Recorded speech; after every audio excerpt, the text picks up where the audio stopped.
Good evening, dear students. Welcome to the 30-day challenge English course. In this class, we will learn how to use the working of English in a question paper with pattern handling. So, without wasting any time, let's start the class.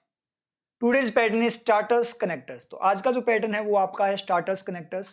Most important pattern बोल सकते हो आप इसको, क्योंकि pre में भी बहुत पूछा जाता है और मेंस में भी आता है ये आपका पैटर्न. प्रीवियस कुछ ईयर्स से क्या किया जा रहा है, बार बार इस पैटर्न को पूछा जा रहा है और स्टूडेंट्स जो मैक्सिमम है वो ये बोलते हैं हर बार कि सर ये पैटर्न बहुत ज्यादा कंफ्यूजिंग होता है, हमें बिल्कुल भी समझ में नहीं आता. तो आज के बाद में आपको कभी भी दिक्कत नहीं होगी. जिस तरीके से जो मेथड मैं आपको बताऊं उस तरीके से करना.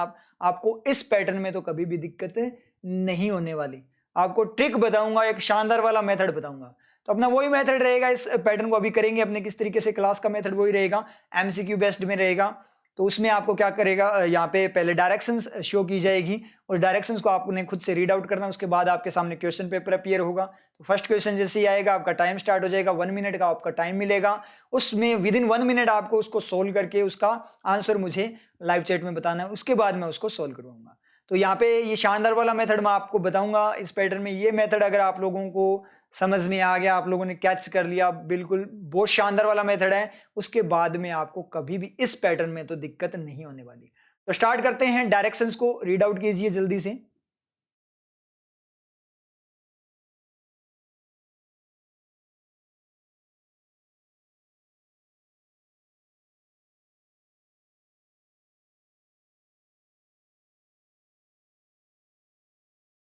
आई थिंक रीड आउट कर लिया होगा आप लोगों ने. अब मैं क्वेश्चन स्टार्ट करने जा रहा हूं. जैसे क्वेश्चन स्टार्ट, आपका टाइम स्टार्ट.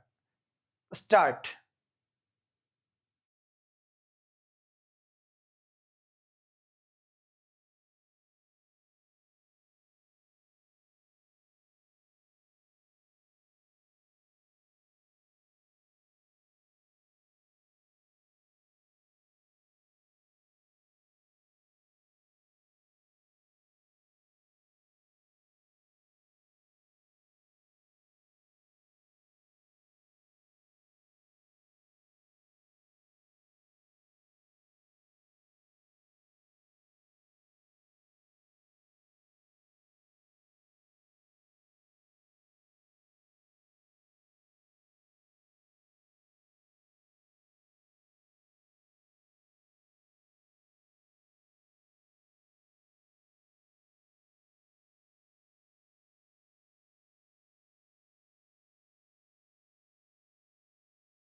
अब डायरेक्शंस की मैं बात करूं तो यहां पे क्या करना है आपको. 2 सेंटेंसेस दिए गए हैं, उन सेंटेंसेस को कनेक्ट करना है, लेकिन स्टार्टर की फॉर्म में आपने कनेक्ट करना है. तो स्टार्टिंग की तरह वो कनेक्ट होना चाहिए. देखो कई बार क्या होता है कि आप कनेक्ट करते हो किसी सेंटेंस को तो मिडिल में भी कनेक्ट हो जाता है. जैसे अपनी बात करें, he didn't get the job because he didn't have all the necessary documents with him. उसके पास डॉक्यूमेंट नहीं थे इसलिए उसको जॉब नहीं मिली. तो बिकॉज आपने क्या किया, 2 सेंटेंसेस थे बीच में यूज किया. तो बीच में यूज नहीं करना, आपको स्टार्टिंग में यूज करना है यहाँ पे कनेक्शन. उसके बाद में अपने बात करें तो यहाँ पर जो आपको दिया गया उनमें से आपको सेलेक्ट करना है कौन कौन सा सेंटेंस बना सकता है दोनों कनेक्ट करके. मीनिंग भी चेंज नहीं होना चाहिए, सेंटेंस का सेम मीनिंग रहना चाहिए. बिल्कुल इजी है. ग्रामेटिकल फॉर्म में आपको यहाँ पे तो देखना कोई दिक्कत नहीं है, लेकिन यहाँ आपने बात करें, यहाँ ऊपर जो आपको सेंटेंस दिए उनसे ओनली आपको हिंट लेना है, उस बात को पढ़ना है. तो पिक्चर बनाते हुए आपको देखना है कि दोनों बातें क्या है, उनके अकॉर्डिंग आपको कनेक्ट करना है. यहाँ पे आपको ग्रामेटिकल देखना है, क्योंकि यहाँ जहाँ आपको सब कुछ करना होता है वहां पे आपको ग्रामर वगैरह ध्यान में रखनी होती है ग्रामेटिकल फॉर्म में, कि वो फॉर्मेशन उसकी सही है या नहीं है. इस तरीके से आपको करना होता है. तो ठीक है, कोई दिक्कत नहीं है. उसके बाद में अपने बात करें तो आपको जो सेंटेंस दिया गया है, तो यहाँ पे ये सेंटेंस दिया गया, उसके बाद डॉट डॉट दिया गया. इसका मतलब क्या है, ये सेंटेंस कंप्लीट नहीं है, अधूरा है. तो मतलब आपको इस सेंटेंस, इस पार्ट को लेकर के स्टार्टिंग से इस तरीके से सेंटेंस स्टार्ट हो सकता है क्या. तो आगे का पूरा सेंटेंस दे देते तो फिर कोई मतलब ही नहीं. आप बोलो सर पूरा सेंटेंस देना चाहिए था, फिर आपसे करवाएंगे क्या वो. ठीक है, फिर आप क्या करोगे. तो पूरा सेंटेंस नहीं दिया जाएगा. जैसे यहाँ पे इसने सेंटेंस दे दिया, इतना सेंटेंस दे दिया, तो ये यहां स्टार्टिंग दे रहा है कि इस तरीके से सेंटेंस की स्टार्टिंग हो सकती है क्या. तो आपको इस तरीके से सेंटेंस तैयार करना है कि दोनों सेंटेंस आपके कनेक्ट हो जाए. मेथड क्या रहेगा देखने का. देखो पहले आपको देखना है कि दोनों सेंटेंस कनेक्ट हो पा रहे हैं कि नहीं हो पा रहे. एक बात मुझे बताओ, जो एक कंप्लीट मतलब दोनों मिलकर एक कंप्लीट सेंटेंस बनेगा. जब कोई एक कंप्लीट सेंटेंस होता है, उसका जो पार्ट है उस पार्ट को अगर अपने डिलीट कर दें, अगर जब 2 सेंटेंस मिलकर एक सेंटेंस बने उस पार्ट को डिलीट कर दें तो वो अधूरा लगेगा ना. कंप्लीट सेंटेंस के पार्ट को डिलीट करेंगे तो वो सेंटेंस अधूरा लगेगा। अगर अधूरेपन की फीलिंग आए इसका मतलब तो वो सेंटेंस आपका कंप्लीट ही नहीं है, ठीक है, तो वो गलत हो जाएगा, अधूरापन नहीं आना चाहिए। मतलब दोनों जो सेंटेंस दिए गए उनमें से एक पार्ट को डिलीट करके देखना, अगर उसके बिना जो आप यहां पे जो दिए गए आपको ये जो ऑप्शन में दिए गए यहां पे दिए गए जो सेंटेंस है वो अधूरे दिखाई देते हैं तो उस तरीके से सेंटेंस ही कंप्लीट नहीं हो रहा, इसका मतलब वो बिल्कुल गलत चला जाएगा। एक मेथड ये, कैसे समझ में नहीं आया, आएगा कैसे, जब मैं सोल्व करूंगा तब। एक आपको मीनिंग की फॉर्म में देखना है कि बातें क्या कर रहा है, उसके अकॉर्डिंग आपको मीनिंग लेना है, मीनिंग चेंज नहीं होना चाहिए। जो जो एलिमेंट जिस तरीके से बात हुई वो सारी बातें कवर अप होनी चाहिए वहां पे। एक तरीका आपको इस तरीके से करना है, समझ में आप लोगों के। अब दोनों बातें कनेक्ट होनी चाहिए स्टार्टिंग में, बीच में आप कुछ नहीं यूज करोगे, बिकॉज सो वगैरह कुछ यूज नहीं करना, बीच में नहीं यूज करोगे, यहीं से आपको जो कुछ करना है वो करना है। कहीं एंड करके सर बीच में एंड लगाकर दोनों सेंटेंस कनेक्ट हो रहे हैं ना, कि पेमेंट बैंक वाला ये पूरी बात कर दूं एंड लगा के आरबीआई, ऐसा नहीं करना, बीच में करके कनेक्ट नहीं करना। दोनों को एक सेंटेंस बनाना है, आपस में डिपेंडेंट बनाना है, एक इंडिपेंडेंट एक डिपेंडेंट, एक दूसरे के साथ डिपेंडेंट सेंटेंस टाइप बनना चाहिए, मतलब बिल्कुल अधूरा रहे एक दूसरे के बिना, ऐसा सेंटेंस आपको तैयार करना होता है। कैसे करना है अभी क्लियर कर दूंगा। स्टार्ट करते हैं इसको, पहले रफ करके आपको पूरा पता लग जाएगा इसका मेथड। ये मेथड आपके समझ में आ गया, उसके बाद में आपको कभी दिक्कत नहीं होगी इस पैटर्न में, गारंटी है। तो स्टार्ट करें। पेमेंट्स बैंक की बात हो रही है, एंड स्मॉल फाइनेंस बैंक्स, और जो स्मॉल फाइनेंस बैंक्स है have differentiated nature of business. वो क्या कर चुके हैं, डिफरेंशिएट कर चुके हैं बिजनेस के नेचर को, बिजनेस का जो तरीका है वे है उसको डिफरेंशिएट कर चुके हैं, अलग कर चुके हैं। अजीब सा लगा ना, बिजनेस के तरीके को अलग कर चुके हैं, बिजनेस के तरीके को भेदभाव, डिफरेंशिएट भेदभाव कर चुके हैं, अलग कर चुके हैं। कोई मीनिंग आ रहा है इस बात का? तो देखो जो एडिटोरियल होता है उसमें मैं आपको वर्किंग बताता हूं कंप्लीट, कैसे वर्किंग का पता करना होता है। यहां पे मैं आपको डायरेक्ट वर्किंग बताता हूं, वहां पे बताता हूं कैसे फाइंड आउट करना होता है, यहां पे मैं आपको डायरेक्ट वर्किंग बताता हूं कि वर्किंग क्या है। तो कंप्लीट वर्किंग का पता लगाने के लिए, किस तरीके से वर्किंग का पता लगता है, उसके लिए आपको एडिटोरियल की क्लासेस गो थ्रू करनी पड़ेगी। तो यहां पे मुझे आप एक चीज बताओ कि जो यहां पे जो हैव डिफरेंशिएटेड वाला ये सेंटेंस है पहले वाला, ये कौन सा टेंस है? प्रेजेंट परफेक्ट है क्या ये, या प्रेजेंट सिंपल है? देखो हैव की दो वर्किंग होती है, एक वर्किंग होती है have as a main action work करता है, दूसरी have as an element of perfection work करता है। एलिमेंट ऑफ परफेक्शन वर्क करेगा तो जो डिफरेंशिएटेड वो V3 होगा हैव के इंपैक्ट कारण। तो ये जो V3 है वो हैव के इंपैक्ट के कारण V3 है क्या, ये बताओ मुझे। पहले तो ये चीज बताओ, ये क्लियर करो जल्दी से चैट में बताओ, अदरवाइज मैं बता रहा हूं, ठीक है। ये चीज बतानी है, अब मैं आपको डायरेक्ट बताऊंगा यहाँ पे। तो यहां पे अगर मैं बात करूं, आपको वर्किंग रियल बताऊं, तो जो ये आपका हैव है वो एलिमेंट ऑफ परफेक्शन नहीं मेन एक्शन है, और जो डिफरेंशिएटेड है वो हैव के कारण बना हुआ V1 V3 नहीं है, V1 जो V3 बन जाता है, ये V3 जो है वो एडजेक्टिव है किसका, नेचर का। डिफरेंशिएटेड का मतलब जो डिफरेंशिएट किया गया तरीका, अलग बनाया गया भेद, मतलब अंतर वाला, अलग बनाया गया तरीका, किसके द्वारा, अलग वे में, मतलब गाइडलाइंस वगैरह अलग होती है पेमेंट्स बैंक की और पब्लिक सेक्टर बैंक की अलग होती है, ये चीज आपको पता होगी, ठीक है। ऑफ बिजनेस मतलब क्या निकला, पेमेंट बैंक्स और जो स्मॉल फाइनेंस बैंक्स है उनके पास जो नेचर है वो क्या है, अलग नेचर है, अलग किया हुआ नेचर है बिजनेस का, मतलब उनका तरीका क्या है, अलग है दूसरे बैंक्स की। अगर अपने बात करें पब्लिक सेक्टर बैंक्स की बात करें तो ये बात इसने बोली, इस बात का रियल मीनिंग ये समझ में आया किस तरीके से ये वर्किंग करता है। तो हैव के बाद V3 आ जाए, इसका मतलब ये नहीं है प्रेजेंट परफेक्ट है, ये प्रेजेंट सिंपल है। तो रूल्स खत्म हो गए ना यहाँ से, स्ट्रक्चर की फॉर्म में अगर करो तो रियलिटी है। आगे बढ़ते हैं, चलो और क्लियर होगा आगे आपको। RBI has issued, RBI issue कर चुका है, जारी कर चुका है एक सेपरेट अलग ऑपरेटिंग गाइडलाइंस फॉर देम, उनके लिए एक अलग ऑपरेटिंग गाइडलाइंस क्या कर चुका है, किनके लिए, पेमेंट्स बैंक और स्मॉल फाइनेंस बैंक्स के लिए अलग गाइडलाइंस क्या कर चुका है, सेपरेट अलग ऑपरेटिंग संचालन की गाइडलाइंस जारी कर चुका है। तो दो बातें, एक तो क्या है उनका पेमेंट्स बैंक्स और स्मॉल फाइनेंस बैंक, डायरेक्ट बोलो आप पेमेंट्स बैंक का जो तरीका है, बिजनेस का तरीका वो अलग है, एक बात का मीनिंग। दूसरी बात का मीनिंग आरबीआई अलग से गाइडलाइंस जारी कर चुका है। शुरू करते हैं पढ़ना।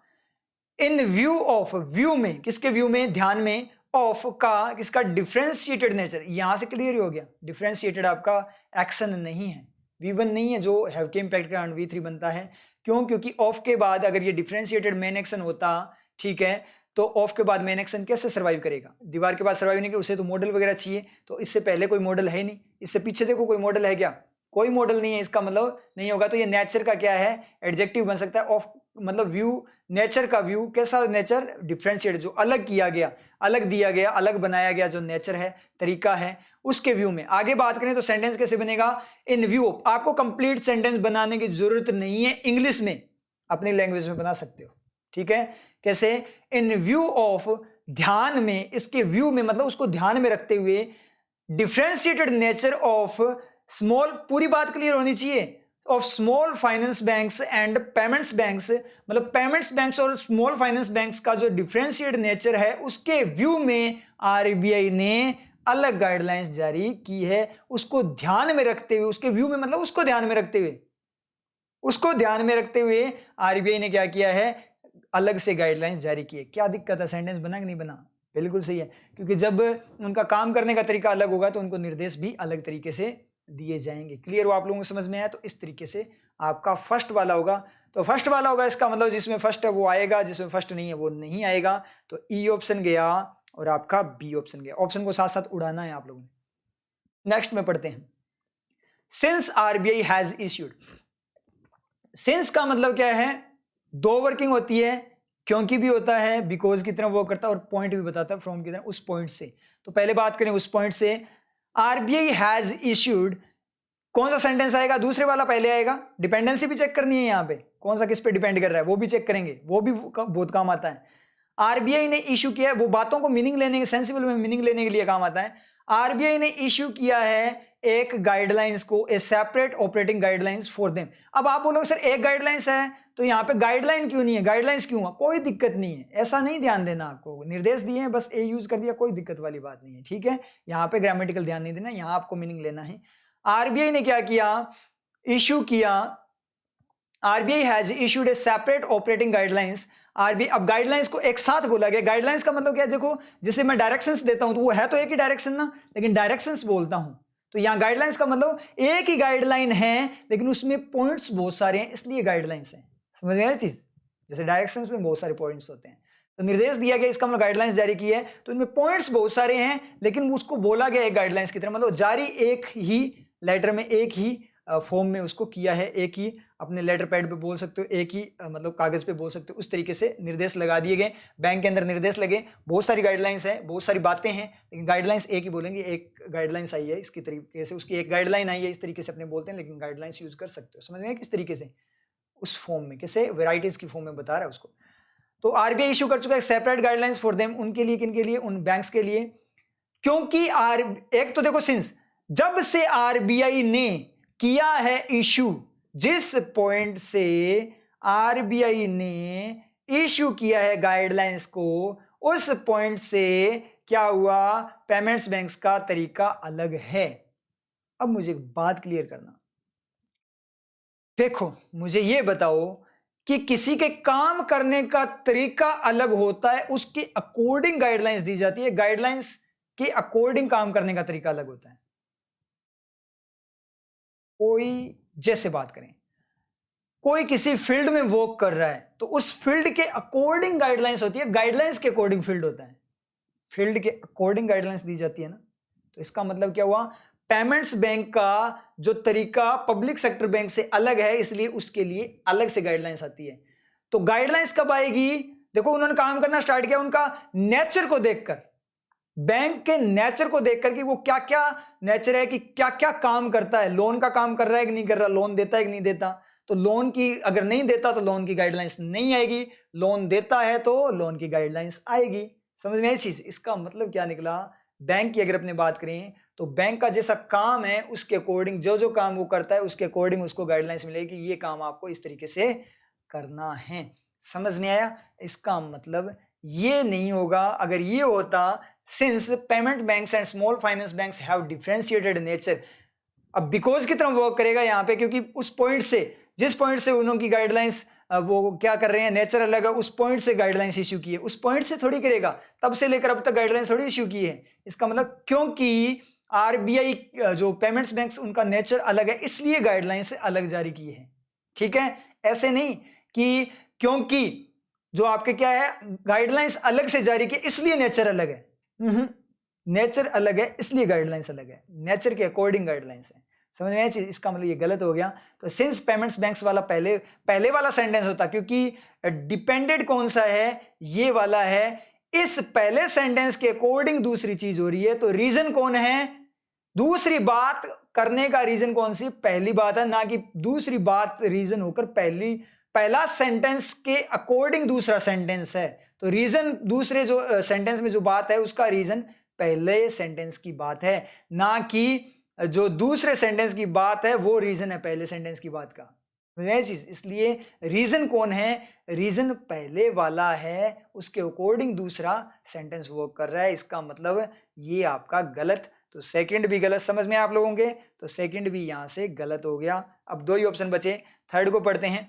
Operating guidelines has been released, जो ऑपरेटिंग गाइडलाइंस है वो रिलीज की जा चुकी है। अब गाइडलाइंस को एक साथ लिया गया, कोई दिक्कत नहीं है बात के अकॉर्डिंग, जैसे ऊपर हैज इश्यूड ए यूज किया उसके अकॉर्डिंग।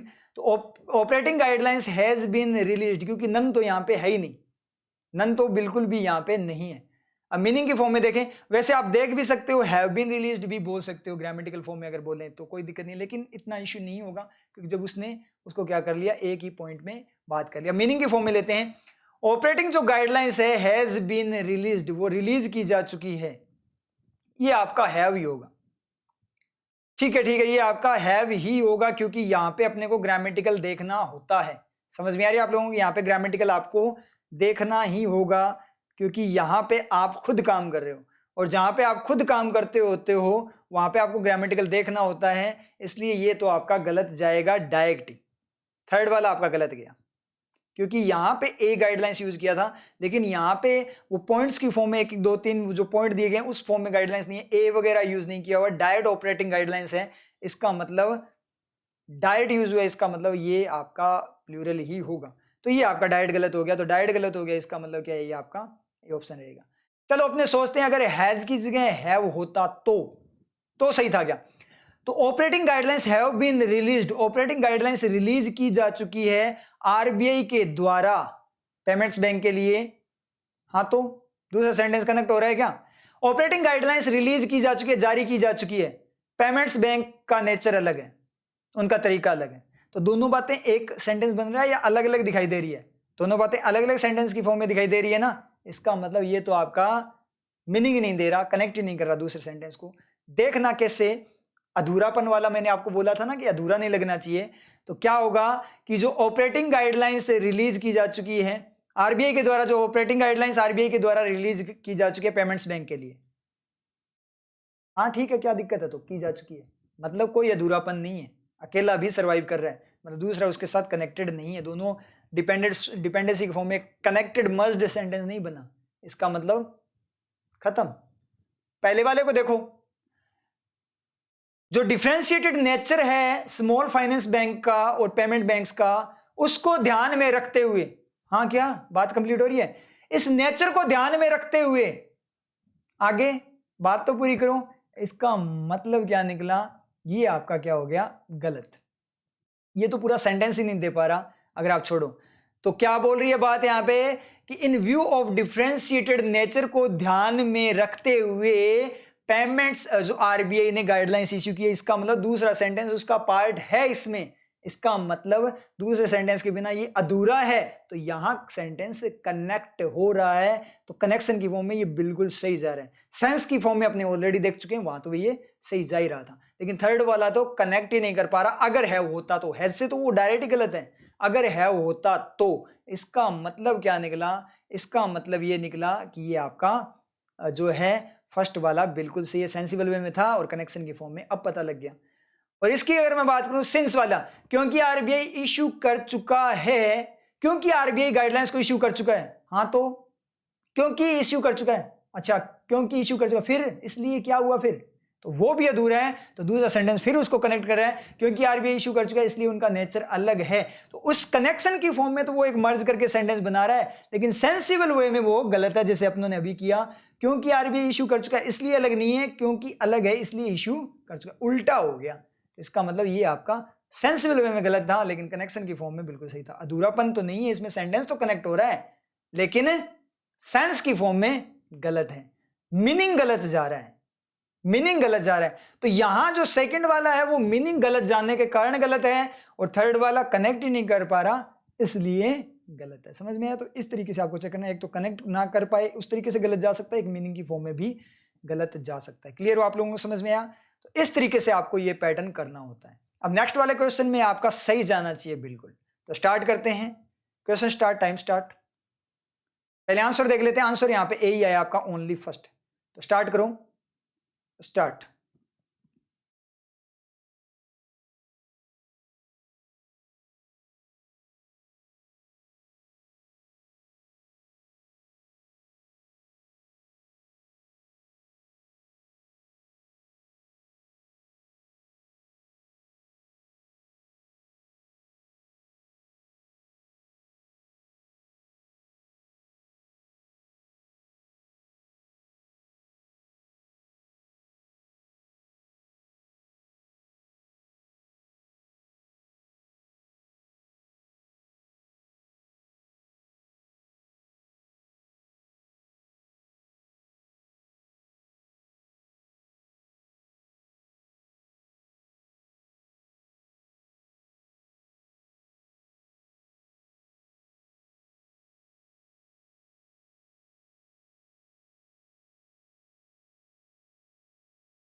स्टॉप। ठीक है, शुरू करते हैं। वही उसी तरीके से पढ़ेंगे। टू जवान्स, जवान्स का मतलब सैनिक, of the Assam rifles, Assam Rifles के, असम राइफल्स के, वर किल्ड मारे गए, बाय मिलिटेंट्स, किसके द्वारा? मिलिटेंट्स के द्वारा, मतलब उग्रवादियों के द्वारा मारे गए। This is the first attack on security forces, ये पहला अटैक था सिक्योरिटी फोर्सेज पे, इन the North east, north East में, बाय मिलिटेंट्स दिस ईयर, इस साल मिलिटेंट्स के द्वारा ये पहला अटैक है। This is the first attack, पहला अटैक। अब यहाँ पे ये मत करना कि सर ये पास्ट की बात हुई है, ये प्रेजेंट की, तो ये तो गलत है। ऐसा नहीं होता, यहाँ से आपको मीनिंग लेना होता है। आपको ग्रामेटिकल देखना है तो आपको ये जो ये 3 दिए गए हैं ना, यहाँ पे आपको देखना होता है। ठीक है, ग्रामेटिकल यहाँ पे देखना, जहाँ पे आप क्लिक कर सकते हो वहीं पे आप देखोगे। जैसे अभी अपने पीछे वाला देखा था, समझ में आ रही चीज? हैज नहीं होना चाहिए, वहां पे है भी होना चाहिए, बिल्कुल सही है। जहाँ पे आप करते हो वहां पे ग्रामेटिकल भी देखना होता है आपको।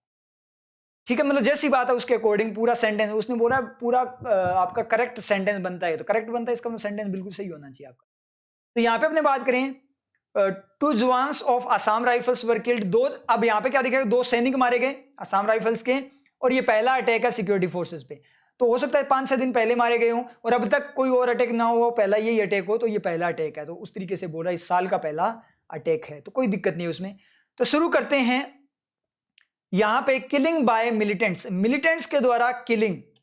अब यहां पे स्टूडेंट्स के ये होगा कि सर यहां पे जो किलिंग नहीं होना चाहिए, बाय मिलिटेंट्स है, बाय यूज होता है पैसिव के साथ, तो मिलिटेंट्स के द्वारा किलिंग का मतलब नहीं है, किल्ड होना चाहिए, क्योंकि पैसिव के लिए यूज होता है किल्ड बाय मिलिटेंट्स। तो ये किलिंग कैसे? वैसे डायरेक्ट ही आपका ग्रामेटिकल फॉर्म में अपने बात करें, आपके सेंसिबल फॉर्म में, अगर वर्किंग की फॉर्म में बात करें, तो ये डायरेक्ट गलत जा रहा है क्या?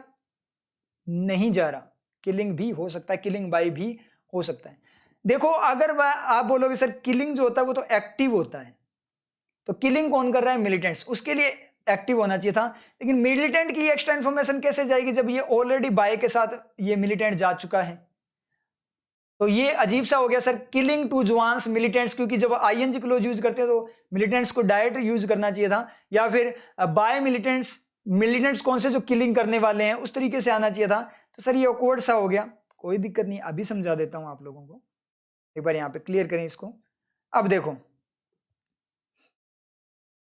ध्यान देना यहां पे, अगर ये होता killing two jawans of the Assam rifles militants then cross the border, मतलब उनको किलिंग करते हुए बॉर्डर को क्रॉस करके या किलिंग करते हुए उन्होंने उस जगह पे, एरिया पे कब्जा कर लिया, तो आपका बिल्कुल सही था। लेकिन मिलिटेंट, किलिंग बाय मिलिटेंट्स यहां ले गया, सेंटेंस यहाँ दे ही नहीं रहा उस मिलिटेंट्स को, तो यहाँ अजीब सा लग गया, क्योंकि या तो उसके बाद में किलिंग बाय, क्योंकि ये किलिंग बाय जो है, अगर ये मिलिटेंट्स की एक्स्ट्रा एक्शन होता तो ये अलग से एक्शन आता, लेकिन ये तो किलिंग बाय मिलिटेंट्स के साथ ही जुड़ा हुआ है, इसलिए अलग से एक्शन नहीं जा रहा, तो ये भी गड़बड़ है।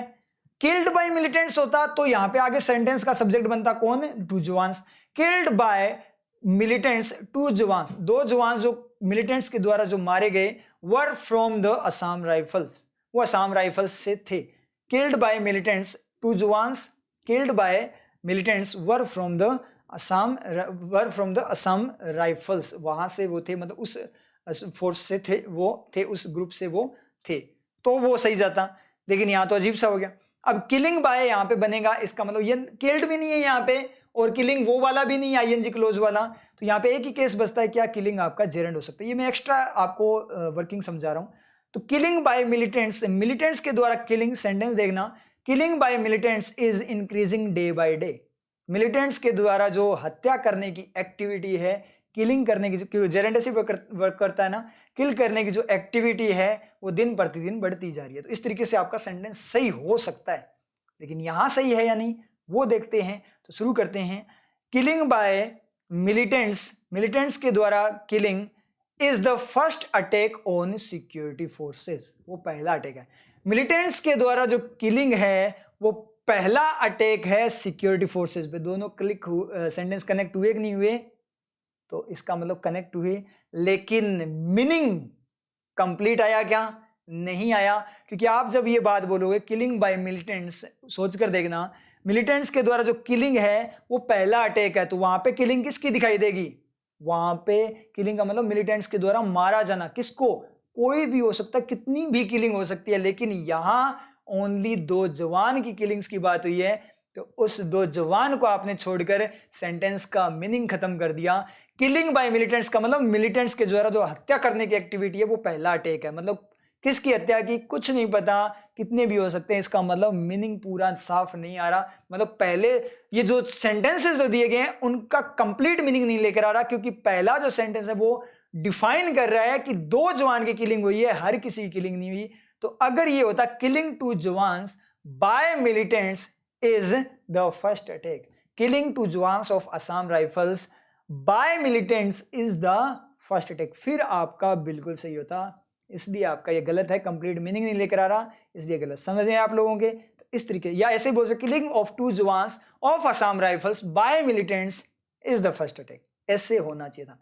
किलिंग के तीर छोड़ना चाहिए, डायरेक्ट जवान की किलिंग को बताना चाहिए था। किसकी किलिंग का मतलब यूनिवर्सल फॉर्म में आप किलिंग नहीं बता सकते, उन 2 जवानों की किलिंग की बात हुई है, तो यहां उन 2 जवानों की किलिंग बोलोगे, डायरेक्ट किलिंग यूज करोगे तो आप 2 जवानों की किलिंग नहीं, किलिंग दिखाई देगी, एक्टिविटी पता नहीं कितनों की होगी, ऐसे लगेगा, तो मीनिंग खत्म, ऑकवर्ड हो गया। मतलब ऑकवर्ड तो नहीं, मीनिंग तो सही है, लेकिन वो यहां जो 2 जो सेंटेंस है वो उनका मीनिंग कन्वे नहीं हो पा रहा, तो ये उसने डायरेक्ट ही बोला है कि सेम मीनिंग रहना चाहिए, मीनिंग चेंज नहीं होना चाहिए। इसका मतलब फर्स्ट नहीं होगा, नहीं होगा, इसका मतलब फर्स्ट है वो गए, ए गया, और आपका डी ऑप्शन, ये दोनों के दोनों ऑप्शन यहां से एलिमिनेट हो गए। इतना समझ में आगे चलते हैं। Assam rifles security forces, Assam rifles जो सिक्योरिटी फोर्सेज, क्या किया उसने, ये तो बिल्कुल ही गलत हो गया।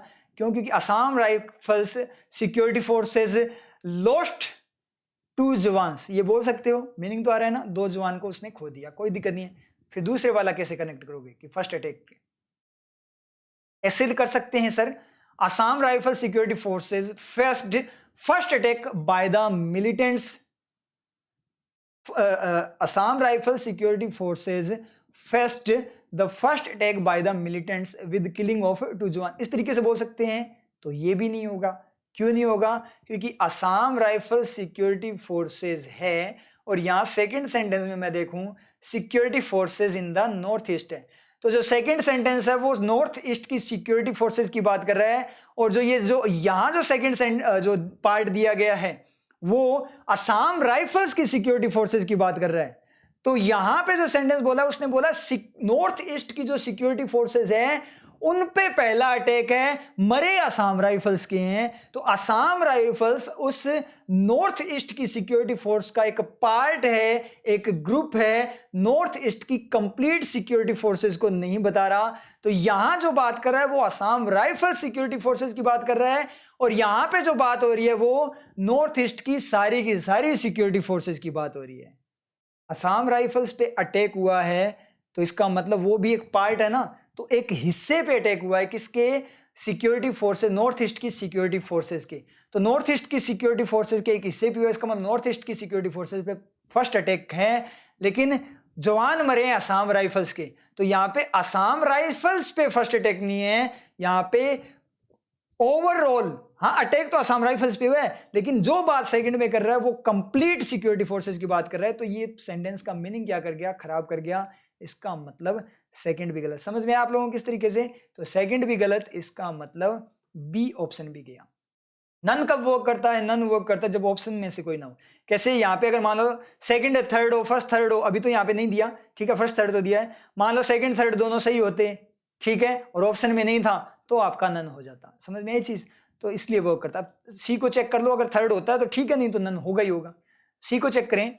इन the first attack on security forces in the North East by militants this year 2 jawans were killed. बन गया सेंटेंस।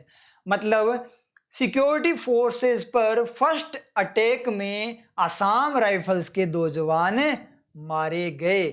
सिक्योरिटी फोर्सेस पे फर्स्ट अटैक, कौन सी सिक्योरिटी फोर्सेस? नॉर्थ ईस्ट में जो सिक्योरिटी फोर्सेस हैं उन पर फर्स्ट अटैक में मिलिटेंट्स के द्वारा 2 जवान असम राइफल्स के मारे गए। तो सेंटेंस कंप्लीट, बात कंप्लीट, सेंसिबल वे में भी कंप्लीट। तो ऑप्शन सी अपना क्लिक अपनी लैंग्वेज में कन्वर्ट करके देखो। समझ में आप लोगों के? तो इस तरीके से आपका ये सेंटेंस सही है। आंसर देखें ऑप्शन सी, सी मतलब ओनली थर्ड। समझ में आया? इस तरीके से नेक्स्ट क्वेश्चन सही जाना चाहिए आपका। तो स्टार्ट करते हैं। Question start, time start.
Stop.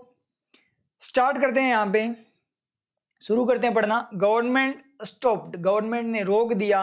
Over the counter, over the counter का मतलब होता है बिना ध्यान देते हुए, ठीक है, अचानक से। क्या रोक दिया? Exchange of invalid denomination notes, मतलब जो इनवैलिड अवैध जो आपके क्या डिनोमिनेशन नोट्स हैं, जो नोट वगैरह जो डिनोमिनेशन की फॉर्म में थे, जैसे आपके मतलब ये डिमोनेटाइजेशन की बात कर रहा है, जो 500 और 1000 के नोट्स थे उनकी बात कर रहा है। विद इन ए फोर्टनाइट, किसमें? विद इन ए फोर्टनाइट का मतलब एक पखवाड़े के अंदर अंदर, 15 दिनों के अंदर अंदर क्या कर दिया? गवर्नमेंट ने क्या कर दिया? रोक दिया एक्सचेंज। इनवैलिड डिनोमिनेशन जो इनवैलिड बता दी थी उन्होंने 500 और 1000 की, वो चीज याद आ रही होगी आपको, उसको रोक दिया था, ठीक है। अदरवाइज, अदरवाइज का मतलब होता है नहीं तो, नहीं तो मतलब कि अगर ऐसा ना होता तो, इस तरीके से। नहीं तो मनी लॉन्ड्रिंग, मनी लॉन्ड्रिंग का मतलब क्या होता है? बैंकिंग टर्म आपको पता होना चाहिए। मनी लॉन्ड्रिंग का मतलब क्या होता है? मनी लॉन्ड्रिंग का मतलब होता है ब्लैक मनी को व्हाइट मनी में कन्वर्ट करना, काले धन को सफेद धन बना देना। मतलब क्या हुआ? इसका मतलब किसी को ये नहीं लगना चाहिए कि कहीं टेढ़ा चमक जाए आप लोगों का। पिक्चर बन रही है सर क्या कि कोई नोट काला हो गया था तो उस नोट को क्या कर दिया? उस पर व्हाइट कलर कर दिया, या जो अपने बोलते हैं ना वो कड़ी कर दी सर, नोट पे कड़ी कर दी। तो नोट पे कड़ी नहीं करनी, उस पर सफेदी नहीं करनी नोट के ऊपर, वो नहीं होता ब्लैक मनी को व्हाइट मनी। ब्लैक मनी को व्हाइट मनी, ब्लैक मनी कौन सा होता है? जो अनअकाउंटेड मनी होता है उसको ब्लैक मनी बोलते हैं। जो अकाउंटेड फॉर्म में नहीं है, जो आपके अकाउंट में नहीं आता है, उसको ब्लैक मनी बोलते हैं। तो यहां पे अपने बात करें तो बहुत सारे लोग इनकम टैक्स वगैरह से बचने के लिए क्या करते हैं? अनअकाउंटेड मनी रखते हैं, या तो क्या करते हैं फिजिकल फॉर्म में मनी को रखेंगे, अकाउंट्स में नहीं रखेंगे, या फिर अपने जो सिस्टर है, मदर है, ब्रदर है, उनके अकाउंट्स में रखेंगे, जो या तो बेरोजगार है या फिर कोई एग्रीकल्चर से रिलेटेड या किसी भी तरीके से जिनका काम बहुत कम चलता हो, जिनकी ज़्यादा इनकम ना हो, तो इस तरीके से वो अपने मनी को रखते हैं। तो वो ब्लैक मनी माना जाता है, मतलब जिस पे आप टैक्स पे नहीं करते, मतलब एक लिमिट तक होता है वो जिस पे टैक्स पे नहीं करना होता, उस लिमिट से आगे अगर आप टैक्स नहीं पे करते, जिसको बचाते हो, अनअकाउंटेड फॉर्म में होता है, वो आपका ब्लैक मनी होता है। तो वो आपका क्या होता है? Black money. उसको व्हाइट में कन्वर्ट करना मनी लॉन्ड्रिंग बोला जाता है। तो money laundering would have reached new Heights, नई हाइट्स तक पहुंच गया होता, मतलब मनी लॉन्ड्रिंग बहुत ज्यादा हो गई होती नहीं तो गवर्नमेंट ने क्या कर दिया? विद इन ए फोर्टनाइट क्या कर दिया? एक्सचेंज को रोक दिया। अदरवाइज नहीं तो क्या हो जाता? मनी लॉन्ड्रिंग बहुत ज्यादा बढ़ जाती। तो डिमोनेटाइजेशन में हुआ था, आप लोगों को पता होगा ये चीज हुई थी। अपने बोलते हैं डिमोनेटाइजेशन क्या है, गलत है, ठीक है, और ये बोला जाता है हाँ है, उसका मतलब स्टेप लिया गया बिना कुछ सोचे समझे, ये स्टेप लिया गया था, तो आप बोल सकते हो कि ये गलत है, बिल्कुल सही बात है।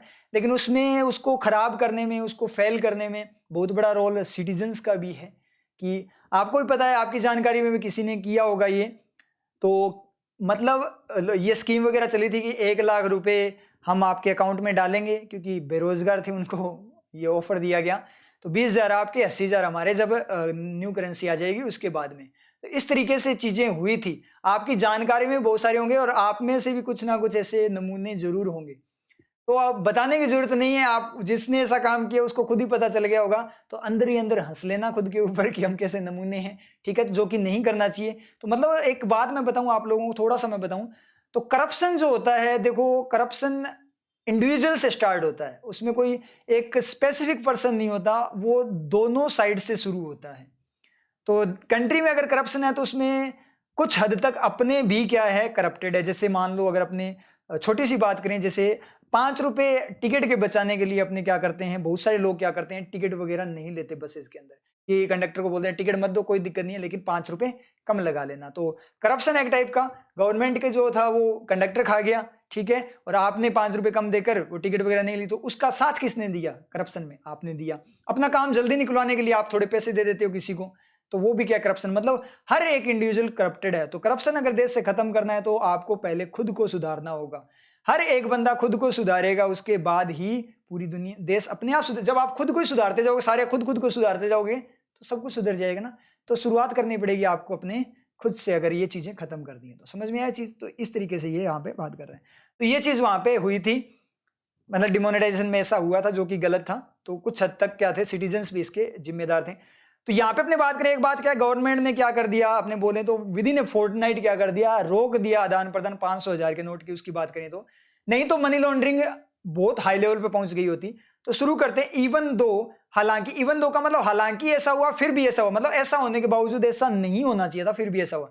इवन दो, हालांकि गवर्नमेंट ने रोक दिया इसको, एक्सचेंज को, फिर भी मनी लॉन्ड्रिंग पहुंच गई होती। रोक दिया तो ऐसी तो कोई बात ही नहीं है, बात बिल्कुल अलग है। बात तो ये बोल रहा है कि गवर्नमेंट ने रोका, ना रोका होता तो मनी लॉन्ड्रिंग पहुंच गई होती। तो पहुंची तो नहीं ना यहां पे। समझ में आया आप लोगों के? तो ये चीज, 1 मिनट रुको।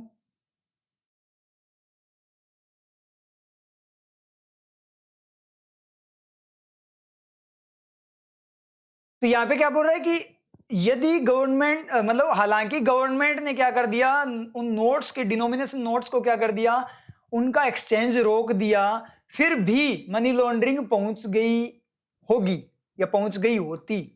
तो पहुंची तो नहीं थी ना।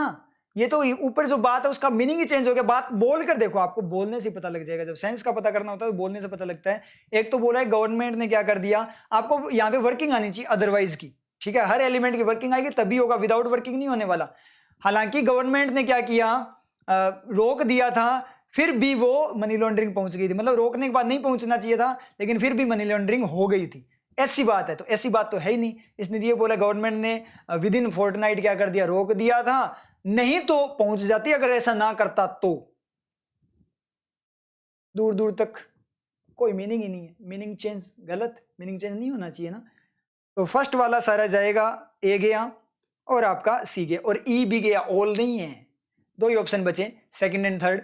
पढ़ते हैं, इवन दो, हालांकि the money laundering have reached, हालांकि मनी लॉन्ड्रिंग पहुंच चुकी है, पहुंच चुकी है, गलत, डायट ही हैज आना चाहिए, हैव आएगा ही नहीं, डायट ग्रामेटिकल फॉर्म में चला गया।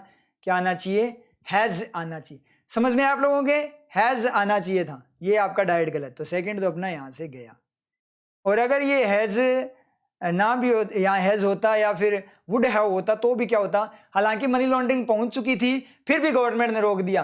तो मनी लॉन्ड्रिंग पहुंच चुकी थी फिर भी रोक दिया, तो डिनोमिनेशन को रोकने के बाद मनी लॉन्ड्रिंग होती, या पैसा लोग इधर उधर करते, ब्लैक को व्हाइट बनाते, पैसे रोक उनको मतलब डिनोमिनेशन को खत्म करने के कारण लोग इधर उधर करते हैं, या फिर इधर उधर करने के कारण खत्म किया? तो ऐसा कोई अजीब सा हो गया ना, वो स्टेप लिया था उसके बाद में लोगों का काम शुरू हुआ था कि मनी लॉन्ड्रिंग करने का। तो ये तो कोई मीनिंग ही नहीं, और वैसे भी ग्रामेटिकल में भी ये यहां से गया गलत। नेक्स्ट की बात करें, ये मार्कर चला कहां जाता है, ठीक है।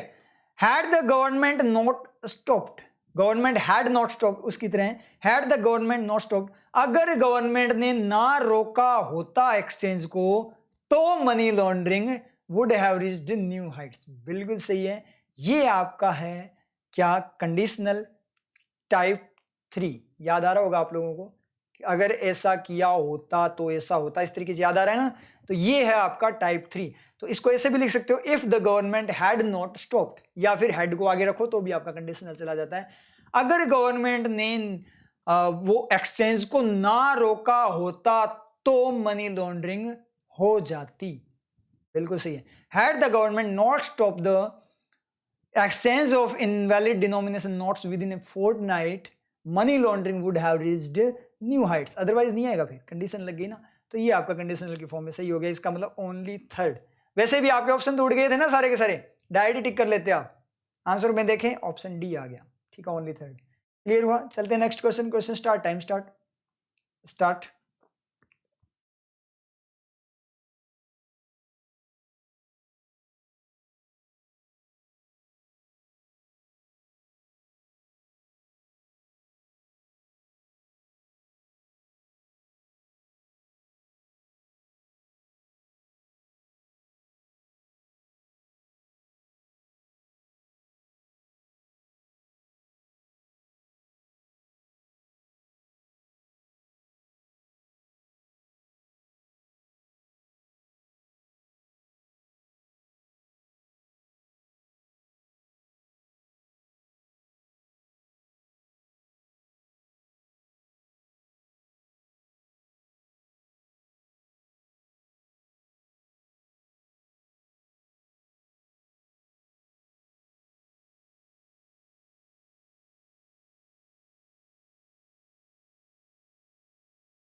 स्टॉप। अभी टाइम मैं बताऊं तो 8:23 हो चुके हैं, मतलब बैंक से आने के बाद आज ये वीडियो रिकॉर्ड कर रहा हूं मैं आपको, ठीक है। तो हो सकता है ये वीडियो थोड़ी सी आपको हो सकता है प्रीमियर में डिले मिल जाए, वो तो ये चल रहा है, ये तो मतलब एंडिंग टाइम चल रहा होगा प्रीमियर का। ये बात मैं ऑनलाइन आपको जनरल अवेयरनेस के लिए बता रहा हूँ।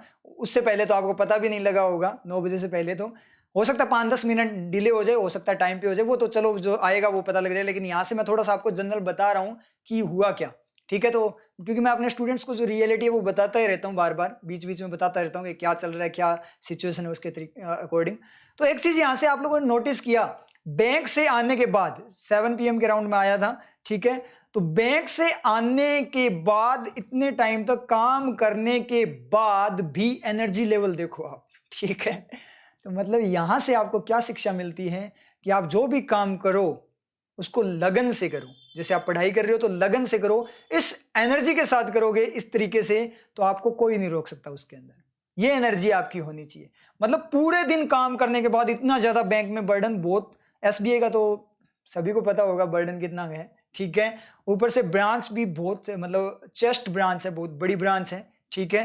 तो बहुत ज़्यादा, मतलब अपने बात करें तो ट्रांजैक्शन वगैरह या फिर बात करें बहुत ज़्यादा काम होते हैं, सारे गवर्नमेंट स्कीम वगैरह बहुत ज़्यादा, ठीक है। पूरे दिन मतलब भरी रहती है ब्रांच खचाखच, और बाहर भी लाइन लगी रहती है। वो बड़ा भी है एरिया, बहुत ज़्यादा बड़ा है ब्रांच का। फिर भी इतना बर्डन के बाद भी इतना शानदार वाला जोश आपको, ऐसे मतलब मोटिवेशन नहीं मिलता क्या इन चीज़ों से? सोचने वाली बात है ना। जिस चीज़ में मज़ा है ना, जो अपना फील्ड हो वो तो अपना ही होता है।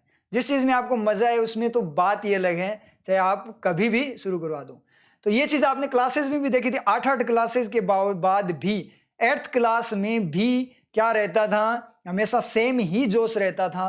मतलब जो लास्ट वाली 8वीं क्लास जो होती थी, 6th या 8th क्लास होती थी, उसके अंदर भी सेम जोश होता था पूरा का पूरा, वो सेम की सेम एनर्जी। बस हाँ, कई बार ये जरूर है, कुछ स्टूडेंट्स को पता होगा, आवाज़ चली जाती थी लास्ट में, मतलब पिमटी बजने शुरू हो जाती थी। लेकिन यहाँ नहीं बजती। क्यों नहीं बजती? क्योंकि ऐसी जोश के साथ पढ़ाते हैं। यहाँ इसलिए क्योंकि वहाँ पे इतना बोलना नहीं होता, वहाँ सिर्फ काम करना होता, माइंड पे लोड होता है, बैठे रहना होता है, बस माइंड पे ज्यादा प्रेशर होता है, बोलना नहीं होता, इसलिए आवाज तो नहीं जाती। तो इस चीज से आपको कुछ शिक्षा लेनी चाहिए कि हमें भी इस तरीके से इस एनर्जी के साथ पढ़ना चाहिए, इस एनर्जी के साथ अपने काम पे आपको ध्यान देना चाहिए, तो आपको कभी दिक्कत नहीं होने वाली। समझ में आया? तो 8:26 हो गए, अब कर लेते हैं इसको, नहीं तो लेट हो जाएंगे अपने, क्योंकि एक क्वेश्चन और बचा है इसके बाद में। तो शुरू करें। लेंसकार्ट जानते हो, सभी जानते हो, जो स्पेक्स वगैरह तैयार करती हैं। लेंसकार्ट प्लान्स, वो प्लान करती है, does plan to setup 8-10 satellite manufacturing. अपने को यहाँ पे मीनिंग लेना, ओनली यहाँ पे ग्रामेटिकल ऊपर नहीं देखना, ग्रामेटिकल आपको नीचे जहां पे आप काम करते हो वहां देखना, क्योंकि यहाँ तो आप कुछ कर नहीं सकते, यहाँ सिर्फ सेंटेंस को कनेक्ट करना है, तो वो मर्ज करने हैं आपको, तो वो काम दिया गया, वहां पे आप कुछ कर नहीं सकते, आप यहाँ कर सकते हो नीचे। तो satellite manufacturing units in the country, किसमें? कंट्री में मैन्युफैक्चरिंग यूनिट। सैटेलाइट मैन्युफैक्चरिंग मतलब दूर, मतलब हर वे में, हर जगह तक पहुंचना, मतलब अपने बोल सकते उपक्रम की फॉर्म में बोल सकते हो, छोटे छोटे बना लेना अपने यूनिट्स वगैरह, जैसे उप जो होता है ना, उप संस्थान वगैरह, जिस तरीके से अपने बोलते हैं, सेमी वगैरह, उस तरीके से। लेंसकार्ट प्लान कर रहा है 8 से 10 satellite manufacturing units in the country में तैयार करने की। मेन जगहों पे अगर अपने बात करें जहां से पूरे ऑल इंडिया को कवर किया जा सके, इस तरीके से उनका कोई प्लान है। तो उसका प्लान क्या है? सेटअप करना 8 से 10 सैटेलाइट मैन्युफैक्चरिंग यूनिट बनाने की, चश्मा वगैरह बनाने की। इट विल ब्रिंग डाउन, ये क्या करेगा? ब्रिंग डाउन, कम करेगा द टाइम को ऑफ डिलीवरी ऑफ स्पेक्टेकल्स, चश्मा वगैरह की जो डिलीवरी है उसके टाइम को कम कर देगा। क्योंकि एक तो क्या है, एक ही जगह पे मान लो, तो वहां से दूर तक लेकर जाना, हो सकता है वहां पे जो, अगर आप हर जगह इंडिया के, मतलब इस ऐसी जगह पे 8-10 बना दो जो, तो वहां पे वो जो ऑल इंडिया को कवर कर पाए, तो वहां से डिलीवरी टाइम कम नहीं हो जाएगा? सोचने वाली बात है ना। जैसे अपने बात करें एक दिल्ली के अंदर ही ओनली, तो साउथ के अंदर अगर बात करें, साउथ में पहुंचाने में कितना टाइम लगेगा? और एक अगर मैन्युफैक्चरिंग यूनिट, चश्मा वगैरह बनाने की जो यूनिट है, बैंगलोर के अंदर कर दें, ठीक है, तो वहां से फिर टाइम कम लगे ना डिलीवरी, साउथ में अगर डिलीवरी करनी है तो इस तरीके से। और बैंगलोर से यहां पहुंचाने में दिक्कत होगी नॉर्थ की साइड, ठीक है, तो वहां पर दिल्ली के अंदर या जयपुर के अंदर इस तरीके से अगर कहीं पे वो स्टैब्लिश कर दें, मैन्युफैक्चरिंग यूनिट को सेटअप कर दें, तो कोई दिक्कत नहीं। उस तरीके से मतलब ये बात कर रहे हैं। तो मतलब क्या निकला? लेंसकार्ट क्या कर रहा है? 8 से 10 क्या कर रहा है? मैन्युफैक्चरिंग यूनिट तैयार करने के प्लान है उसका। और ये क्या करेगा? जो टाइम है डिलीवरी का, स्पेक्टेकल्स की डिलीवरी का, उसको क्या करेगा? कम करेगा, डिलीवरी के टाइम को कम करेगा, मतलब इजीली, जल्दी से डिलीवर हो पाएंगे। शुरू करते हैं। Bye setting up 8-10 satellite manufacturing units in the country, direct यहीं से पता लग रहा है ना। बाय द लेंसकार्ट साथ में ले सकते हो, कि या फिर ना लो तो भी कोई दिक्कत नहीं है। इट क्या यूज हुआ है? इट किसके लिए यूज हुआ है? इट आपका लेंसकार्ट के लिए यूज हुआ है। बाय सेटिंग अप मतलब 8 से 10 जो सैटेलाइट मैन्युफैक्चरिंग यूनिट्स है कंट्री में, उनकी सेटिंग अप के द्वारा लेंसकार्ट क्या करेगा? टाइम को कम करेगा डिलीवरी के। सेंटेंस पूरा देखना, पूरा नहीं है क्या पढ़ना, इसको एक ही सेंटेंस को लेकर चलना। ऊपर वाले का पार्ट है ना, तो पहले वाले का पार्ट है, पहले वाले को लेकर चलना, पता लग जाएगा कनेक्ट कर रहा है या नहीं कर रहा। कि मतलब 8-10 सैटेलाइट मैन्युफैक्चरिंग यूनिट की सेटिंग अप के द्वारा, हाँ क्या हुआ? उसके द्वारा ये टाइम कम करेगा। पार्ट है या नहीं उस सेंटेंस का? है ना, मर्ज्ड पार्ट है ना, इसका मतलब कनेक्शन की फॉर्म में सही है। सेंस की फॉर्म में, मीनिंग की फॉर्म में देखो कि 8-10 सैटेलाइट मैन्युफैक्चरिंग यूनिट्स की सेटिंग अप के द्वारा, उनकी स्थापित करने के द्वारा ये डिलीवरी के टाइम को कम करेगा। Bye setting up 8-10 satellite manufacturing units in the country, Lenskart will bring down the time of delivery of spectacles. Sentence complete. समझ में आया? सेटिंग अप क्या है? यहाँ पे जेरेंट है, मतलब उस एजेंट को यूज करके, ठीक है। फर्स्ट होगा तो सी नहीं होगा और बी नहीं होगा। आगे बढ़ें। टू ब्रिंग डाउन करने के लिए, कम करने के लिए, किसको? टू ब्रिंग डाउन, पर्पस बताया है, bring down the time of delivery of spectacles, दूसरे का पार्ट है दूसरे सेंटेंस का। तो क्या बोला? मीनिंग लो कि डिलीवरी के टाइम को कम करने के लिए लेंसकार्ट प्लान कर रहा है 8 से 10 सैटेलाइट मैन्युफैक्चरिंग यूनिट्स को। सेंटेंस कनेक्ट है या नहीं? टाइम को कम करने के लिए, पूरा सेंटेंस है क्या? अधूरा है ना। हाँ क्या करूं टाइम को कम करने के लिए? लेंसकार्ट ऐसा कर रहा है। दोनों सेंटेंस मर्ज्ड, कनेक्टेड। मीनिंग की फॉर्म में ऐसा करने के लिए, इस पर्पज के लिए वो कर रहा है, चाहे बाद में यूज करो, चाहे पहले टू वाला कोई दिक्कत नहीं, पर्पज बाद में यूज करो। लेंस कार्ड प्लान कर रहा है टू ब्रिंग डाउन, और दूसरा क्या है, ब्रिंग डाउन करने के लिए लेंस कार्ड प्लान कर रहा है, बात एक ही है, ठीक है। तो ये चीज आपका मतलब सेकंड भी होगा, तो फर्स्ट एंड सेकंड, तो ए ऑप्शन गया। ऑल हो सकता है ना, थर्ड भी हो सकता है। डिलीवरी ऑफ स्पेक्टेकल्स, जो स्पेक्टेकल्स की जो डिलीवरी है, हाँ क्या करूं उस डिलीवरी का, आगे बात कनेक्ट करना।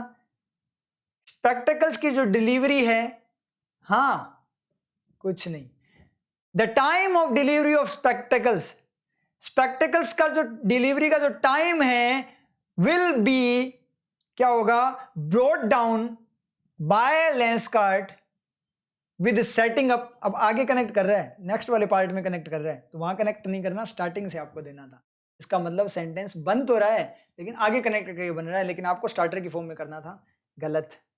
समझ में आ गया ना आप लोगों के? तो ई ऑप्शन डी भी अपना गलत। ऑप्शन को देखें, option E first and second. समझ में आया किस तरीके से? अगर टाइम होता तो डिलीवरी से तो कोई मतलब नहीं है, डिलीवरी तो ऑलरेडी क्या है आपका एक्स्ट्रा इन्फॉर्मेशन है, वो तो कुछ कर ही नहीं कर पाएगा। कि जो लेंस कार्ड की डिलीवरी, यहाँ क्या करूं डिलीवरी के साथ, डिलीवरी के साथ कुछ नहीं किया जा रहा, डिलीवरी के टाइम के साथ कुछ किया जा रहा है, टाइम को कम किया जा रहा है ना कि डिलीवरी को। डिलीवरी एक्स्ट्रा इन्फॉर्मेशन, उससे सेंटेंस कैसे स्टार्ट कर दोगे आप? इसका मतलब ये भी आपका क्या हो गया, गलत हो गया। इसका मतलब आपका first and second. Next question, question start, time start, start.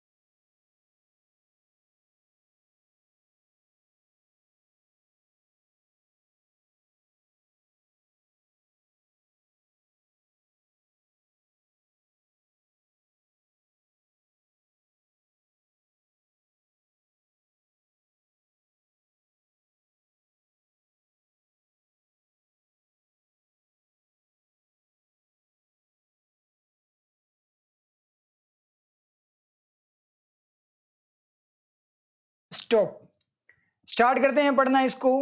The UK government is set to announce, set है मतलब तैयार है, टू अनाउंस घोषणा करने के लिए a 170 euro million project to set up, क्या करने के लिए, सेटअप करने के लिए a special maths and technology institutes, एक special maths and technology institutes को क्या करने के लिए, सेटअप करने के लिए वो क्या है, तैयार है। तो एयू जो इंस्टीट्यूट होता, कोई दिक्कत नहीं, इंस्टीट्यूट्स का मतलब एक पार्ट, मतलब पूरी एक प्लान को बोला है उसने, कोई दिक्कत वाली बात नहीं है। तो यूके गवर्नमेंट क्या है, सेट है, तैयार है। पहला सेट है मतलब माइंड सेट है उस तरीके से, दूसरा सेटअप का मतलब तैयार करना, तैयार ही तो होता है एक टाइप से, सेटअप स्थापित करना, तैयार करना। यूके गवर्नमेंट तैयार है अनाउंस करने के लिए, मतलब एक स्पेशल मैथ, एक इंस्टीट्यूट को सेटअप करने के लिए 170 मिलियन यूरो का प्रोजेक्ट की घोषणा करने के लिए यूके गवर्नमेंट तैयार है। मतलब क्या निकला, यूके गवर्नमेंट 170 मिलियन यूरो का प्रोजेक्ट लेकर आ रही है इंस्टीट्यूट के लिए, मतलब एक प्रोजेक्ट है, मतलब यूके गवर्नमेंट का एक प्रोजेक्ट है, यूके गवर्नमेंट एक इतने मिलियन यूरो का प्रोजेक्ट क्या कर रही है, अनाउंस करने जा रही है। It is a part of post Brexit plan. दूसरा सेंटेंस, ये एक पार्ट है, किसका हिस्सा है, पोस्ट ब्रेग्जिट, ब्रेग्जिट के बाद का प्लान। ब्रेग्जिट का मतलब जिसमें ब्रिटेन आपका क्या हुआ था, अलग हुआ था, जैसे यूके वगैरह आपका यूरोपियन यूनियन से अलग हुआ था, वो ब्रेग्जिट था।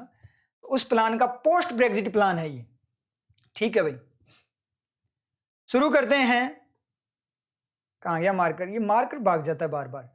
ए special maths and technology institutes, एक जो स्पेशल मैथ्स और टेक्नोलॉजी इंस्टीट्यूट्स हैं, हाँ क्या करूं उसका, वो इंस्टीट्यूट विल बी सेटअप, वो सेटअप किया जाएगा बाय द यूके गवर्नमेंट।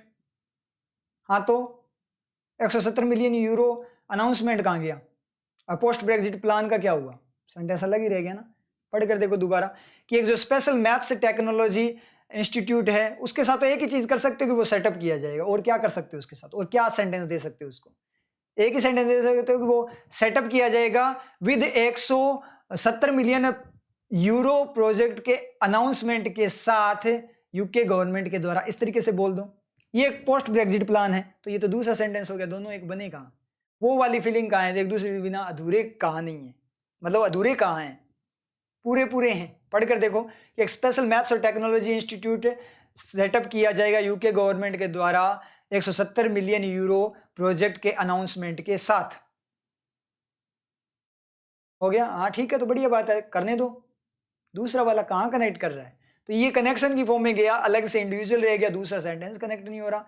तो फर्स्ट गया तो फर्स्ट गया तो फर्स्ट वाले सारे जाएंगे, ये गया वो गया, ये वो दोनों गए। ठीक है, आगे बात करें announcement of a 170 million euro project. अब देखना 170 मिलियन यूरो के एक प्रोजेक्ट का जो अनाउंसमेंट है वो उसमें क्या हो सकता है, वो गवर्नमेंट के द्वारा किया जा रहा है। हाँ तो कोई मीनिंग नहीं बना इसका भी। ये भी आपका क्या हो गया, announcement of a 170 million euro project to setup a special maths and technology institute. क्या करूं, वो अनाउंसमेंट क्या है, वो क्या है, यूके गवर्नमेंट के द्वारा सेट किया गया है, अनाउंसमेंट को सेट किया गया। तो ये तो सेंटेंस यहीं कंप्लीट हो गया, दूसरा सेंटेंस कैसे जोड़ूं? समझ में आई चीज? तो ये भी अपना क्या हो गया, यहां से गलत हो गया। अगर आप ऐसे बोलो कि announcement of a 170 million euro project is a part of post Brexit plan, तो वो अनाउंसमेंट क्या है, पार्ट है पोस्ट। समझ में? वो अनाउंसमेंट क्या है, पोस्ट ब्रेक्जिट प्लान का पार्ट है। तो मुझे बताओ वो अनाउंसमेंट पार्ट है या गवर्नमेंट जो सेटअप कर रही है वो पार्ट है?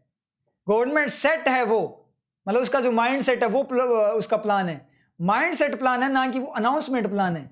घोषणा करना प्लान नहीं है, उसको बनाना प्लान है, तो अनाउंसमेंट नहीं होगा। यहां पे अगर होता ना setup of 170 million euro project by the UK government is a post, आपका सेंटेंस बन सकता है। यहां से सेंटेंस बन रहा है क्या? मैं आपको हर चीज बताऊंगा कि कंफ्यूजन कैसे आता है स्टूडेंट्स को। कंफ्यूजन कैसे आएगा सर, ये सही तो जा रहा था। Announcement of a 170 million euro project by the UK government is a part of post Brexit plan. Sir sentence बन तो रहा है, बन रहा है, लेकिन मीनिंग क्या है कि उस प्रोजेक्ट की घोषणा प्लान है या उस प्रोजेक्ट को बनाना प्लान है? उस प्रोजेक्ट को बनाना, उसको इंप्लीमेंट करना प्लान है, उस इंस्टीट्यूट को स्थापित करना प्लान है, ना कि घोषणा प्लान है कि ब्रेक्जिट के बाद में, पोस्ट ब्रेक्जिट का प्लान क्या है, ब्रेक्जिट के बाद में हम क्या करेंगे, घोषणा करेंगे, ये हमारा प्लान है। तो घोषणा करना प्लान नहीं है, घोषणा तो की जाती है बनाने के लिए। हम ब्रेक्जिट से अलग होने के बाद में इंस्टीट्यूट बनाएंगे, ये हमारा प्लान है, फिर उसकी घोषणा की जाती है, ना कि वो घोषणा प्लान है। घोषणा प्लान होने से, घोषणा का प्लान होने से वो प्रोजेक्ट नहीं बनने वाला, तैयार होने वाला। प्रोजेक्ट तो प्रोजेक्ट को तैयार करने ही से ही होगा। तो घोषणा तो वो कर रही है, लेकिन प्लान क्या है, ये इंस्टीट्यूट बनाना, सेट करना। समझ में आई चीज? तो मीनिंग चेंज हुआ कि नहीं हुआ? सोच कर देखो खुद से कि घोषणा जो करना है वो घोषणा करनी प्लान है या उस प्रोजेक्ट को बनाना प्लान होगा। तो अपने आप गलत हो गया मीनिंग से। तो इसलिए आप लोगों के क्या होते हैं, गलत होते हैं। आपको इतना डेप्थ में सोचना पड़ेगा। क्लियर हुआ कि नहीं हुआ? अगर हुआ है तो यस सर बोल दो जल्दी से, ठीक है? समझ में आई चीज? नहीं हुआ तो नो सर बोल सकते हो, फिर बोलो कि क्या दिक्कत हुई, कहां पे समझ नहीं आया। तो ये चीज है। अब आगे बात करें, as a part of post Brexit, एक पार्ट की तरह post Brexit plan, post Brexit plan के एक पार्ट की तरह UK government is set to announce, वो तैयार है क्या करने के लिए, अनाउंस करने के लिए, एक प्रोजेक्ट को सेटअप करने के लिए। बिल्कुल सही है। इसका मतलब ओनली थर्ड, सेकंड भी नहीं होगा ना, तो ओनली थर्ड। वैसे भी डायरेक्ट आपका ओनली थर्ड हो गया था। आंसर देखें, answer C, only third. Clear आप लोगों को समझ में आया? तो मतलब क्या हुआ कि पोस्ट ब्रेक्जिट प्लान के पार्ट की फॉर्म में, उसकी तरह एज उसकी पार्ट की फॉर्म में यूके गवर्नमेंट तैयार है अनाउंस करने के लिए एक 170 मिलियन प्रोजेक्ट क्या करने के लिए, इंस्टीट्यूट स्थापित करने के लिए। तो ये बात बोली है। और अनाउंसमेंट प्लान नहीं है, गवर्नमेंट प्लान के पार्ट की फॉर्म में तैयार है ऐसा करने के लिए। समझ में आ रही चीज? तो ये चीज आपका रहेगा। तो इसका मतलब आपका जो बनेगा वो क्या होगा, ओनली थर्ड। क्लियर हुआ? अब ये जो आपका सेकंड था, ध्यान देना इस पे, ये सेकंड वाला आपका क्या था, कंफ्यूजिंग था, तो रिवाइज कर लेना, क्लियर हो जाएगा। ये बहुत ज्यादा कंफ्यूजिंग था, तो यहीं से आपको हिंट मिलेगा। ये है वो कंफ्यूजन जो आप लोगों को आते हैं जब आप बोलते हो बहुत कंफ्यूजन होता है सर, लगता है लेकिन फिर आंसर में नहीं आता, होता नहीं है। तो इसलिए पता लगा ना क्या करना होगा, डेप्थ में सोचना पड़ेगा। कब पता लगेगा? जब आपका सेंस चमकेगा, आपकी थिंकिंग, जो मैं बोलता हूं ना आपको कि थिंकिंग बहुत हाई लेवल पे सोचना सीख जाओ, जो आपकी थिंकिंग में बना रहा हूं क्लासेस के साथ में, मैं आपकी थिंकिंग भी डेवलप करता हूं। मैं ओनली आपको क्लासेस कोर्स नहीं करवा रहा है यहाँ पे, मेरा मेन पर्पज तो आपको सोच बनाना है, आप लोगों की आपकी थिंकिंग डेवलप करना है, अच्छे से सोचवाना है आप लोगों को, क्योंकि जो कि चीजों को कैसे सोचा जाता है डेप्थ में, वो चीज सीख जाओगे, उसके बाद आपको कभी दिक्कत किसी भी सब्जेक्ट में नहीं आएगी। समझ में आप लोगों को क्लियर है? तो इस तरीके से इस पैटर्न को करना होता है। अब इस पैटर्न से रिलेटेड आपको क्वेश्चंस वगैरह, क्विजेज वगैरह बहुत सारे प्लेटफॉर्म है, वहां पे मिल जाएगी। ठीक है, तो उन क्विजेज वगैरह को, मॉक टेस्ट वगैरह मिल जाएगी, उन पे ज्यादा से ज्यादा प्रैक्टिस करो। गर्मा गर्म प्रैक्टिस करोगे तो बहुत याद रहेगा। तो जब भी आप वो प्रैक्टिस करो, जब भी आपको कंफ्यूजन आए, तो इस वीडियो को आप क्या कर लेना, गो थ्रू कर लेना। तो इसको अपने फेवरेट में डाल लेना। ठीक है, इस वीडियो को अपने फेवरेट में डाल लेना। तो इसको क्या करना आप लोगों ने, या अपनी प्लेलिस्ट तैयार कर लेना खुद से। खुद से भी तो तैयार की जाती है ना यूट्यूब पे, तो वहां से इंपॉर्टेंट वीडियोज या इस पैटर्न का नाम लिखकर इस तरीके से आप तैयार कर लेना अपनी प्लेलिस्ट वगैरह। तो इस तरीके से आपको क्या करना है, इसको करना है, इसको रिवाइज करना है। जब भी आपको दिक्कत हो उस पैटर्न में, जब करते हो आप, अभी आप लेटेस्ट अगर आपके पास आ गया 1-2 दिन में, या कभी भी आ गया 10-15 दिन में, तो आप कर दोगे। अगर आप एब्जॉर्ब कर पाए, नहीं कर पाए तो मतलब अच्छे से, अगर आपने अच्छे से एब्जॉर्ब कर लिया, मेथड आपको कैच हो गया, आपको समझ में आ गया, पूरा आपके अंदर चला गया मेथड, आपके माइंड के अंदर, फिर तो आपको ये दिक्कत नहीं आएगी, फिर तो ये लाइफ टाइम के लिए आपका फिक्स हो गया। अब डिपेंड करता है कि आपने उसको कैच कैसे किया है, किस तरीके से आपने इसको एब्जॉर्ब किया है, वो आप पे डिपेंड करता है।